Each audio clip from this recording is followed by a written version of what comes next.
Hello friends, welcome to space box. This is Vinayavardhan. Friends, మనం last 2 videos లో already compound interest గురించి basics నేర్చుకున్నాం and తర్వాత కొన్ని ప్రాబ్లమ్స్ కూడా చూసాం. అండ్ ఈ వీడియోలో ఏంటిదంటే మనం ఇంకా దాని తర్వాత లెవెల్స్ కొంచెం థార్డ్ ప్రాబ్లమ్స్ అవి చూద్దాం అనమాట.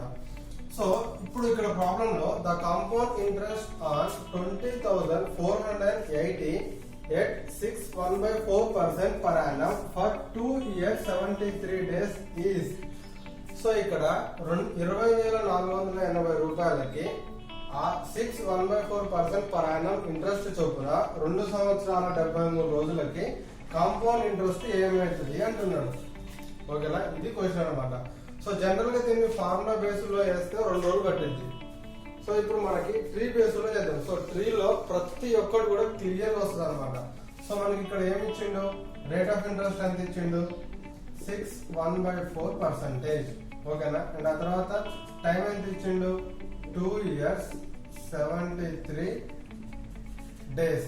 ఇంకా మనకి సమ్ ఇచ్చిండు. సమ్ ఎంత, 20,480. మనల్ని ఏం కనుక్కోమంటున్నాడు అంటే కాంపౌండ్ ఇంట్రెస్ట్ ఎంత. సో వాడు ఇచ్చినవి మనం కనుక్కోవాల్సింది ఇది అనమాట. సో 6.1/4% అంటే మనకి ఎంత, 6 4 24 + 1 25. 25 బై ఇక్కడ ఏమవుతుంది, 25/4 × 1/100 వస్తుంది. 25 1 25 4 ఎంత అంటే మనకి 1/16 వస్తుంది. ఆల్రెడీ మీకు పర్సంటేజెస్ లో చెప్పాను అనమాట. 6/1/4 అంటే మనకి 1/16 అని చెప్పేసి. సో 1/16 అనమాట. మనకి ఇక్కడ ఏమంటున్నాడు, 2 years 73 days అంటున్నాడు. ఆల్రెడీ ఇక్కడ మనకి సమ్ ఇచ్చింది కాబట్టి మన 16 క్యూబ్ లో అవన్నీ వేసుకోవడం అవసరం లేదు. డైరెక్ట్ గా 20480 ఇది సమ్. 3 years అంటున్నాడు అంటే 2 years 73 days ఉన్నది. సో ఫస్ట్ మనము 3 years కి క్యాలిక్యులేట్ చేస్తాము. 3 years కి క్యాలిక్యులేట్ చేసి థర్డ్ ఇయర్ ది మొత్తం కాకుండా ఓన్లీ 73 days కి కావాలి కాబట్టి మళ్ళీ 73 days ని డివైడ్ చేస్తాం అనమాట. ఓకేనా, ఇప్పుడు ఇది 1/16 1/16 1/16. సో 1/16 వేస్తే ఏమొస్తుంది, 1 2. సో 16 పోతే ఇంకా 4 ఉంటుంది, 44. అండ్ 16 2 32. ఆ తర్వాత మనకి ఇంకెంత ఉంటుంది, 32 అంటే 12 ఉంటుంది. అంటే 128 ఎంత, 16 8. సో 0కి 0. ఓకేనా, సో ఇక్కడ 1280 వచ్చిందంటే ఇక్కడ 1280 ఉంటుంది అండ్ ఇక్కడ కూడా 1280 వస్తుంది. ఓకే, మళ్ళీ ఇక్కడ 1/16 చేస్తే మనకి ఇక్కడ ఎంత వస్తుంది, 16 8 అండ్ 0కి 0 అంటే 80 80 80. సో ఈ 18 ఏమో దీని మీద, ఈ 80 దీని మీద, ఈ 18 ఏమో ఈ 1200 అని 18 మీద. అండ్ ఆ తర్వాత మనకి ఇప్పుడు 18 మీద కూడా మనకి కావాలన్నమాట. 60 అంటే 65 80. సో మనకి ఇప్పుడు వచ్చింది అనమాట. మొత్తం ఇప్పుడు క్లియర్. ఇందులో వాడు ఎక్కడ హింట్ ఇచ్చినా ఓకే.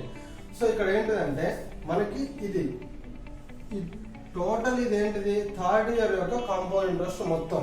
సో ఇదంతా ఏంటిదంటే థర్డ్ ఇయర్, ఇదేమో సెకండ్ ఇయర్ది, ఇదేమో ఫస్ట్ ఇయర్ది. సో మనకి first year second year clear. కానీ మనకి థర్డ్ ఇయర్ మొత్తం అడుగుతున్నాడా, లేదు, ఓన్లీ 73 days మాత్రమే అడుగుతున్నాడు. కానీ ఇక్కడ మనకి ఎంత ఉన్నది, 365 days ఉన్నది. సో ఫస్ట్ దీన్ని యాడ్ చేయండి మొత్తం.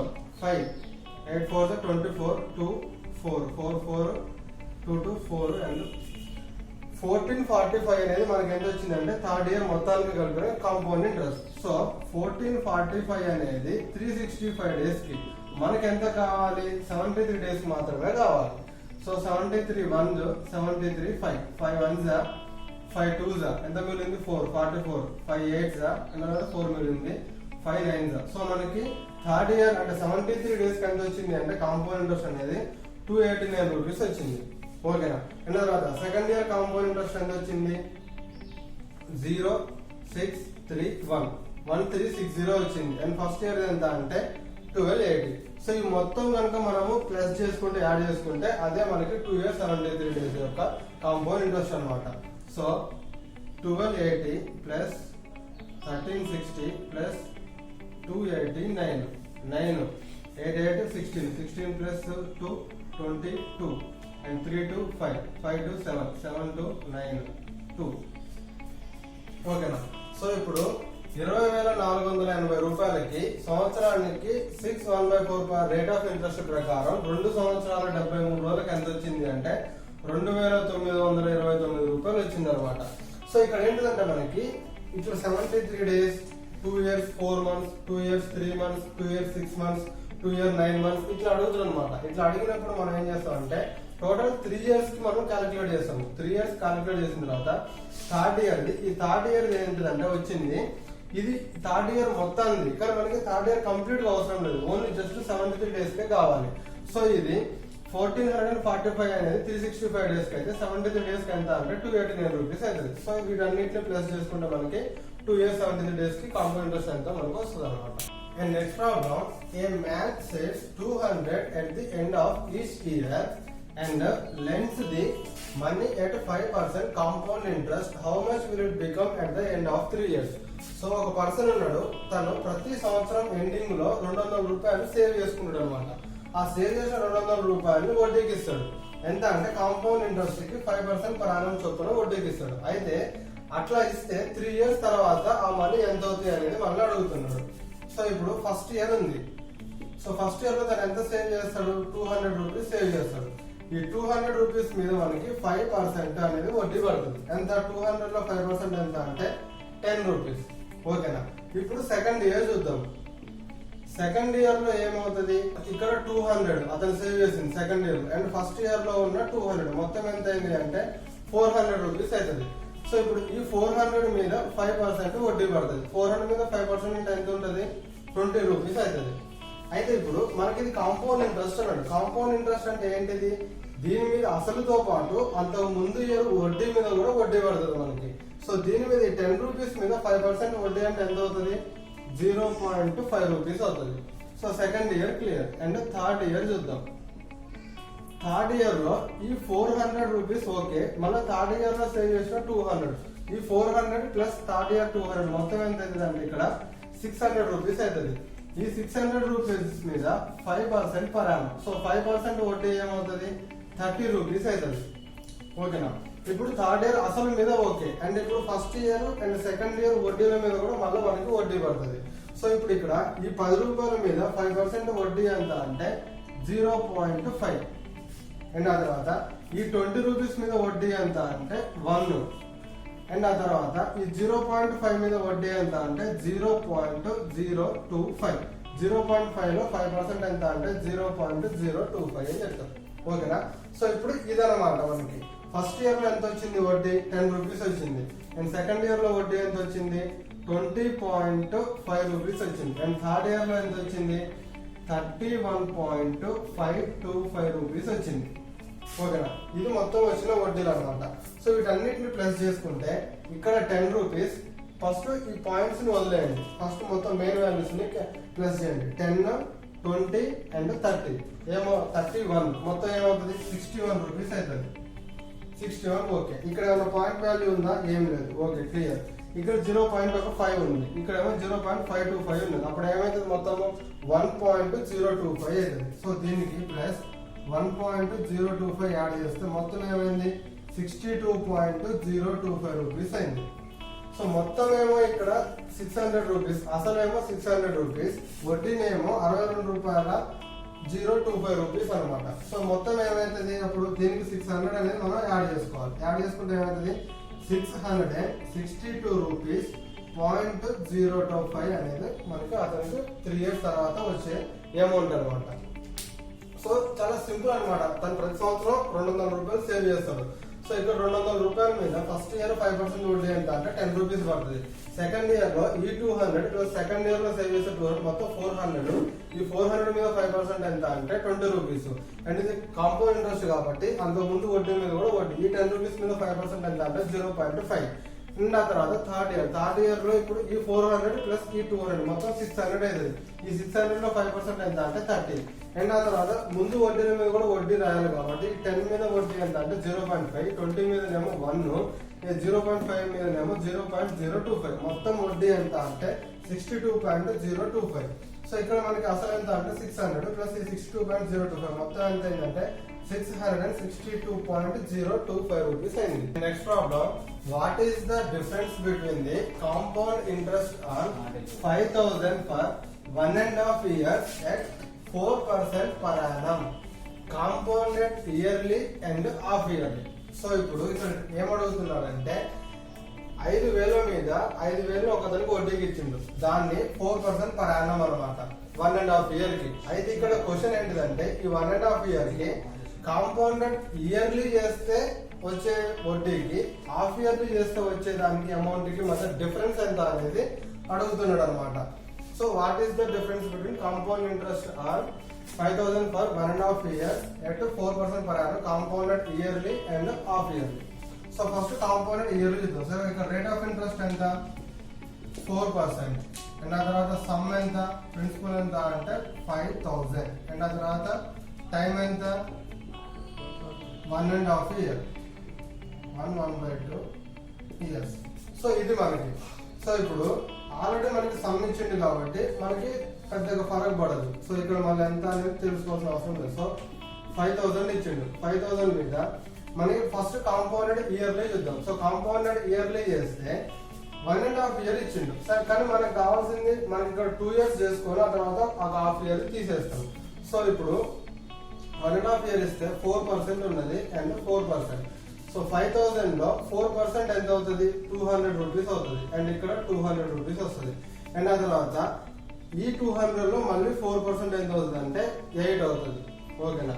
సో ఈ 208 అనేది మొత్తం టోటల్ ఇయర్ కి అనమాట, టోటల్ సెకండ్ ఇయర్ కి. మనకి టోటల్ సెకండ్ ఇయర్ అడిగిందా లేదు, ఓన్లీ 1.5 year అన్నాడు కాబట్టి ఓన్లీ హాఫ్ ఇయర్ కే కావాలి. సో మొత్తం ఇయర్ కి ఏమో 208 రూపాయలు అయితే హాఫ్ ఇయర్ కి ఎంత అవుతుంది 104 రూపాయలు అవుతుంది. సో ఇక్కడ 200, ఇక్కడ 104, మొత్తం ఎంత అంటే దీనికి 2 ప్లస్ చేస్తే 304 రూపాయలు మనకి వడ్డీ వచ్చింది. ఏది కాంపౌండెడ్ ఇయర్లీ చేస్తే. సో ఇప్పుడు దీన్నే మనము కాంపౌండెడ్ హాఫ్ ఇయర్లీ చేద్దాం. సో హాఫ్ ఇయర్లీ కాంపౌండ్ చేస్తే సో ఇక్కడ మనకి రేట్ ఆఫ్ ఇంట్రెస్ట్ అనేది per annum 4% per annum. So half yearly అప్పుడు ఏమవుతుంది 2% పర్ హాఫ్ ఇయర్లీ అవుతుంది. ఓకేనా. సో 2% పర్ హాఫ్ ఇయర్లీ అవుతుంది. సో ఇక్కడ సేమ్ సమ్ 5,000 ఇక్కడ మనకి ఏంటిది టైం ఎంత అంటే 1.5 year. So half year half year half year ఇక్కడ ఎన్ని ఉన్నాయి అంటే 3 హాఫ్ ఇయర్స్ ఉన్నాయి. సో కాబట్టి మనము 3 డ్రా చేస్తాం. సో ఇక్కడ 2%, ఇక్కడ 2%, ఇక్కడ కూడా 2%. సో ఇక్కడ 2% ఎంత అవుతుంది 100, ఇక్కడ 100, అండ్ ఇక్కడ కూడా మనకి 100 రూపీస్ వస్తుంది. అండ్ ఆ తర్వాత దీని మీద 2% ఎంత 2 రూపీస్, అండ్ ఆ తర్వాత ఇక్కడ మళ్ళీ. సో ఇది క్లియర్. ఇప్పుడు వీటి మీద మళ్ళీ మనకి 2% కావాలి. ఇక్కడ 2%, ఇక్కడ 2%, ఇక్కడ 2 రూపీస్, ఇక్కడ 2 రూపీస్. సో మళ్ళీ ఇక్కడ 2% ఏమవుతుంది 0. ఇక్కడ 10% అంటే ఇదేమో 2 అనేది 100%. 10% ఏమవుతుంది 0.2. అప్పుడు 1% ఏమవుతుంది 0.02. సో 2% ఏమవుతుంది 0.04 అవుతుంది. ఓకే. సో ఇప్పుడు ఇక్కడ మనకు మొత్తం ఏమొచ్చింది 100, 100, 100 ఎంత 300. 2 + 2 + 2 6, 306 ప్లస్ 04. సో మనకి మామూలుగా ఈ 5,000 ని 4% పర్ యానం చొప్పున ఇయర్లీ చేస్తే 1.5 year కి 304 రూపాయలు వస్తుంది. అది హాఫ్ ఇయర్లీ కనుక క్యాలిక్యులేట్ చేస్తే 306 రూపాయల 0.4 రూపీస్ అనేది వస్తుంది అనమాట. సో ఈ డిఫరెన్స్ ఎంత అంటే ఈ రెండింటికి 2.04 రూపీస్ అనేది difference. And next problem, what will be the difference between simple interest and compound interest 10% per annum on sum of 1,000 rupees after 4 years అంటున్నాడు. సో సింపుల్ ఇంట్రెస్ట్ కి ఒక 1,000 రూపాయలు అప్పు ఇస్తే దానికి 10% per annum చొప్పున 4 సంవత్సరాలకి అప్పు ఇచ్చిండు. అయితే ఆ రెండింటికి దాని మీద పడ్డ సింపుల్ ఇంట్రెస్ట్ కి కాంపౌండ్ ఇంట్రెస్ట్ కి మధ్య డిఫరెన్స్ ఎంత అనేది మనల్ని కన్ఫర్మ్ అంటున్నాడు. సో ఇక్కడ రేట్ ఆఫ్ ఇంట్రెస్ట్ ఎంత ఇచ్చిండు 10% per annum. ఓకేనా. టైం ఎంత అంటే 4 years. నా తర్వాత సమ్ ఎంత అంటే ప్రిన్సిపల్ 1,000 రూపీస్. సో మనల్ని ఏం ఫైండ్ చేయమంటున్నాడు compound interest minus simple interest. Compound interest కి సింపుల్ ఇంట్రెస్ట్ కి మన డిఫరెన్స్ ఎంత అనేది మనం ఫైండ్ చేయమంటున్నాడు. సో ఇప్పుడు మనకి 1,000 రూపీస్ అనేది సమ్. సో ఇక్కడ 1,000 రూపీస్. ఓకేనా. 4 years అన్నాడు కాబట్టి 4 డ్రా చేసుకుందాం. సో ప్రతి ఇయర్ ఎంత 10%. సో 1,000 లో 10% అంటే ఎంత 100, 100, 100, 100 రూపీస్. అండ్ ఆ తర్వాత దీని మీద మళ్ళీ 10%, దీని మీద 10% ఏమవుతుంది 10 అవుతుంది. అండ్ ఆ తర్వాత ఇది క్లియర్. ఓకేనా. థర్డ్ ఇయర్ లో మళ్ళీ దీని మీద 10% 10, దీని మీద 10% 10, అండ్ దీని మీద కూడా 10% 1 అవుతుంది. అండ్ ఆ తర్వాత ఇప్పుడు 3 years వరకు క్లియర్. అండ్ ఫోర్త్ ఇయర్ లో అసలు మీద క్లియర్. అండ్ ఆ తర్వాత ఏంటి ఇప్పుడు వడ్డీల మీద మళ్ళీ వడ్డీ చేయాలి. సో ఫస్ట్ ఇయర్ దాని మీద 10, సెకండ్ ఇయర్ దాని మీద 10, అండ్ దీని మీద 10. సో ఇప్పుడు ఇది క్లియర్. అండ్ ఆ తర్వాత ఈ టెన్స్ మీద ఉన్నది, 10 మీద ఎంత 1, దీని మీద ఎంత 1, దీని మీద ఎంత 1. సో 1 మీద 10% అంటే 0.1 అవుతుంది. ఓకేనా. సో ఇప్పుడు ఇది మొత్తం ఏమవుతుంది అంటే కాంపౌండ్ ఇంట్రెస్ట్ అవుతుంది. సో ఇది మొత్తం ఏమవుతుంది అంటే సింపుల్ ఇంట్రెస్ట్ అవుతుంది. సో ఇదేంటిది అంటే సింపుల్ ఇంట్రెస్ట్ అండ్ ఇదేంటిది అంటే కాంపౌండ్ ఇంట్రెస్ట్. సో ఈ మధ్యలో ఉన్న ఇది ఏంటిదంటే కాంపౌండ్ ఇంట్రెస్ట్ కి సింపుల్ ఇంట్రెస్ట్ కి మధ్య డిఫరెన్స్. సో వాడు మనం కనుక్కోమన్నది ఏంటిది ఇదే కదా. సో మొత్తం ఎంత క్యాలిక్యులేట్ చేద్దాం. 10 + 10 20, 30, 40, 50, 60. ఓకేనా. 60 రూపీస్ అయింది. అండ్ ఆ తర్వాత 1, 2, 3, 4.1. సో మొత్తం ఎంత ఏంటంటే 64.1 రూపీస్ అనేది అయింది అనమాట. సో 1000 రూపాయల మీద 4 years లో 10% per annum చొప్పున సింపుల్ ఇంట్రెస్ట్ కి కాంపౌండ్ ఇంట్రెస్ట్ కి మధ్య డిఫరెన్స్ ఎంత అంటే 64.1 rupees. And next problem, the ratio of difference between compound interest and simple interest in 2 years and 3 years is 9:29. Then find the rate of interest compounded annually అంటున్నాడు. So మనకి ఇక్కడ ఏంటిదంటే 2 years లో compound interest కి simple 2 years and 3 years compound interest మరియు simple interest కి మధ్య difference ఎంత అంటే 9:29. అయితే ఇక్కడ రేట్ ఆఫ్ ఇంట్రెస్ట్ ఎంత అంటున్నాడు. సో మన జనరల్ గా ఏంటిది ఇప్పటి వరకు రేట్ ఆఫ్ ఇంట్రెస్ట్ ఇచ్చిండు అనుకోండి, దీన్ని సింపుల్ గా చేసేస్తాం, మిగిలింది ఏదైనా మనం ట్రీ ఫామ్ వేసుకొని చేసేస్తాం. బట్ ఇక్కడ మనకి ఏమంటున్నాడు అంటే 2 years compound interest simple interest కి and 3 years compound interest simple interest కి మధ్య డిఫరెన్స్ ఎంత ఇచ్చిండు అంటే 9:29 ఇచ్చిండు. సో అయితే మనకి రేట్ ఆఫ్ ఇంట్రెస్ట్ ఎంతో కనుక్కోమంటున్నాడు. సో ఇప్పుడు మీకు ఆల్రెడీ మనకి ట్రీ ఫామ్ లో చూద్దాం. సో మనకి ఇక్కడ 3 years ఇచ్చిండు, సమ్ ప్రిన్సిపల్ ఉన్నది, అది P. ఓకేనా. సో దీని మీద మనకి 3 years కాబట్టి 3 డ్రా చేసుకుంటాం అనమాట. సో ఇందులో ఫస్ట్ ఏంటిదంటే ఇదంతా ఏంటిది కాంపౌండ్ ఇంట్రెస్ట్. ఇవన్నీ కూడా మనకి సేమ్ ఉంటాయి కదా ప్రతి దగ్గర. ఇక్కడ ఎంత అయితే ఉంటుందో ఇంట్రెస్ట్ ఇక్కడ అంతే ఉంటుంది. సో దాన్ని నేను ఏ అని అనుకుంటున్నా. ఓకేనా. అండ్ ఆ తర్వాత ఇప్పుడు దీని మీద ఇంట్రెస్ట్ నేను బి అనుకుంటున్నా. అండ్ ఆ తర్వాత ఇది క్లియర్. అండ్ 3rd year లో ఇప్పుడు దీని మీద ఇంట్రెస్ట్ ఎంత అంటే ఇక్కడ బి ఇక్కడ బి. సో ఇక్కడ ఏమైతే వస్తుందో ఈ రెండు కూడా అదే వస్తాయి కదా, ఇది క్లియర్. అండ్ ఆ తర్వాత లాస్ట్ ఫైనల్ గా ఈ బి మీద వచ్చే ఇంట్రెస్ట్ ఏమో సి అని అనుకుంటున్నా. ఓకేనా. సేమ్ ట్రీనే ఇది కూడా. సో ఇప్పుడు మనకి ఏమేమి ఇచ్చిందంటే 2 years compound interest simple interest కి and 3 years compound interest simple interest కి మధ్య డిఫరెన్స్ ఇచ్చిండు. సో ఇక్కడ మనకి ఇది ఏమవుతుంది 2 years కాంపౌండ్ ఇంట్రెస్ట్ కి సింపుల్ ఇంట్రెస్ట్ కి మధ్య డిఫరెన్స్ అనమాట. ఏంటిది బి. అండ్ ఇదేమవుతుంది మొత్తము 3 years కాంపౌండ్ ఇంట్రెస్ట్ కి సింపుల్ ఇంట్రెస్ట్ కి మధ్య డిఫరెన్స్ అవుతుంది. సో ఇక్కడ 2 years కాంపౌండ్ ఇంట్రెస్ట్ కి సింపుల్ ఇంట్రెస్ట్ కి మధ్య డిఫరెన్స్ ఎంత అంటే బి. ఓకేనా. రేషియో. అండ్ తర్వాత 3 years కాంపౌండ్ ఇంట్రెస్ట్ కి సింపుల్ ఇంట్రెస్ట్ కి మధ్య డిఫరెన్స్ ఎంత అంటే B plus B plus B 3b plus C 3b plus C. So ఇదన్నమాట మనకి ఇచ్చింది. ఓకేనా. దీనికి రేషియో ఎంత ఇచ్చిందంటే మనకి 9:27 ఇచ్చిండు. సో ఇక్కడ ఈ బి ప్లేస్ లో ఏమున్నది మనకి ఇక్కడ 9 ఉన్నది. సో 1b 9 అయితే అప్పుడు 3b ఏమవుతుంది 27 అవుతుంది. ఓకేనా. బట్ మనకి ఇక్కడ ఎన్ని పార్ట్స్ ఇచ్చిండు 29 యూనిట్స్ ఇచ్చిండు. సో ఈ 3b అనేది 27 అయితే మిగిలిన రిమైనింగ్ ఎంత ఉన్నది సి. ఆ సి వాల్యూ ఎంత అంటే 2. ఓకేనా. ఇది కనుక మీకు వస్తే ఇది క్లియర్. ఓకేనా.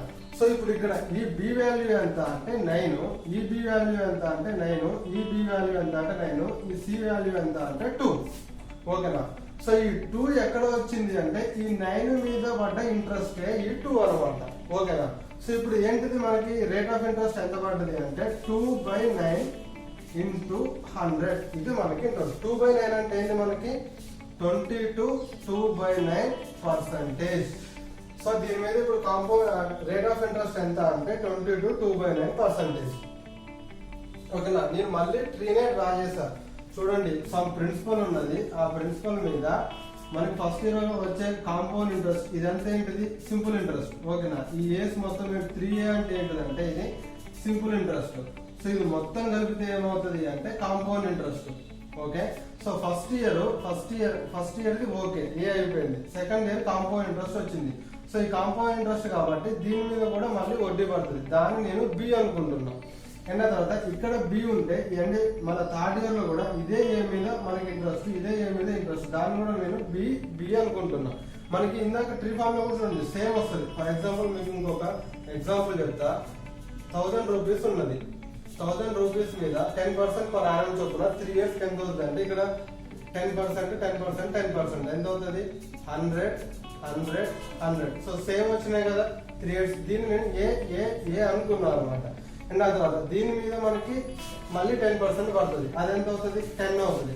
అండ్ థర్డ్ ఇయర్ లో దీని మీద 10% పడుతుంది అండ్ దీని మీద 10% పడుతుంది. ఇక్కడ 10 ఉంది కదా, దాన్ని నేను బి అనుకున్నా. ఓకేనా, ఈక్వల్ అనమాట. అండ్ ఆ తర్వాత ఈ 10 రూపీస్ మీద పడే దాన్ని ఎంత అవుతుంది? 1. ఈ 1 పార్ట్ నేను సి అనుకున్నా. ఓకేనా, సో దీని ప్రకారమే ఇది ఫార్మ్ చేసినాం. సో ఇక్కడ మనకి ఏమి ఇచ్చిందంటే 2 years కాంపౌండ్ సింపుల్ ఇంట్రెస్ట్ కి 3 years compound interest simple interest కి మన డిఫరెన్స్ రేషియో 9:29 ఇచ్చిండు. సో ఇక్కడ 2 years సింపుల్ ఇంట్రెస్ట్ కి కాంపౌండ్ ఇంట్రెస్ట్ కి మన డిఫరెన్స్ ఎంత అంటే బి. 3 years కాంపౌండ్ ఇంట్రెస్ట్ కి సింపుల్ ఇంట్రెస్ట్ కి మన డిఫరెన్స్ ఎంత అంటే 3b + c.